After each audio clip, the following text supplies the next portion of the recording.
Hey guys, welcome back to another video on Layton Studios. Today I'm going to be doing something a little different, and I'm going to be going through this armor that I just recently made. It's different from outdoors, but I have been working on this for a while because it's super hot here where I'm living, and yeah, it's made out of complete cardboard and sprayed down with just normal spray paint and acrylic paint, and that's a little visor that I bought on Amazon for like $8. And so, yeah, it's all pretty much homemade and just by stuff I have around. And, yeah, I'm going to be walking you through it.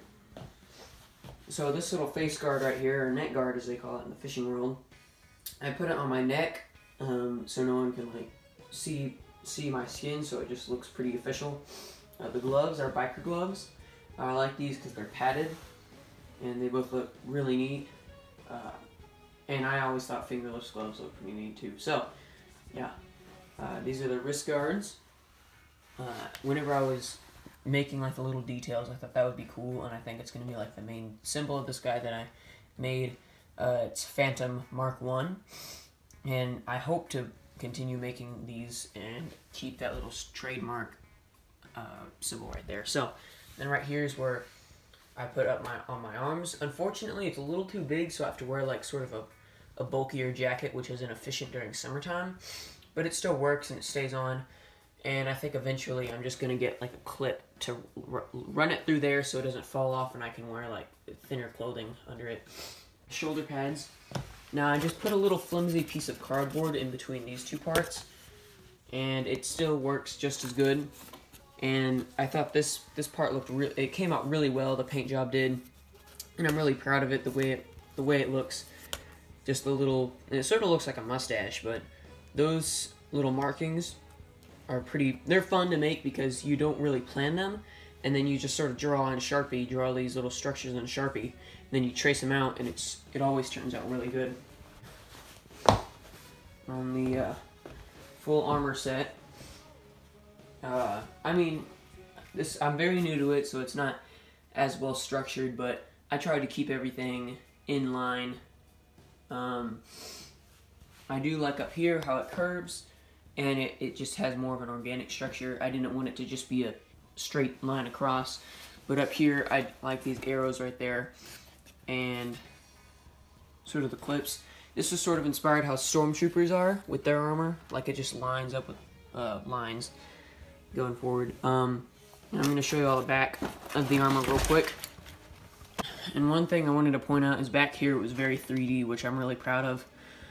I made more like 3D cardboard right here, and then this here was supposed to be like a backpack, and it turned out decently well. I mean, you could fit like a space blanket in there and some flint and steel if he was in that field.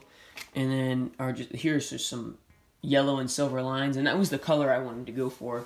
Sort of reminds me like a blue macaw, and it again turned out really well. So I'm gonna flip that side back out, and you know, I'll just leave it. And then here's my helmet, and I'm really proud of this thing. It fits on pretty snug, it's kind of tight, but it's okay.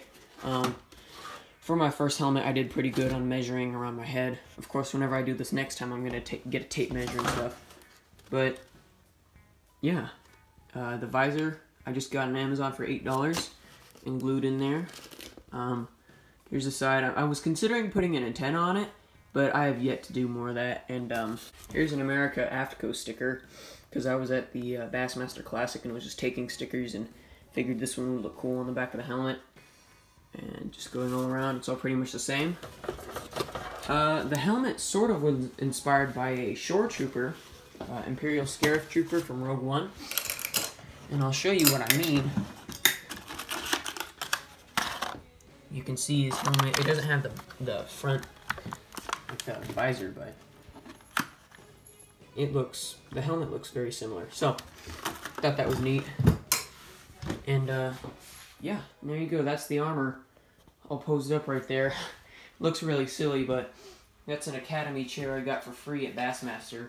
And yeah, I'm already realizing that Bassmaster Classic really devoted a lot to this suit of armor. But yeah, that's where I'm keeping them. Right there. And yeah, anyway guys, thanks for watching. If you will please click the subscribe button, it would help a lot. And yeah, thanks for watching, goodbye.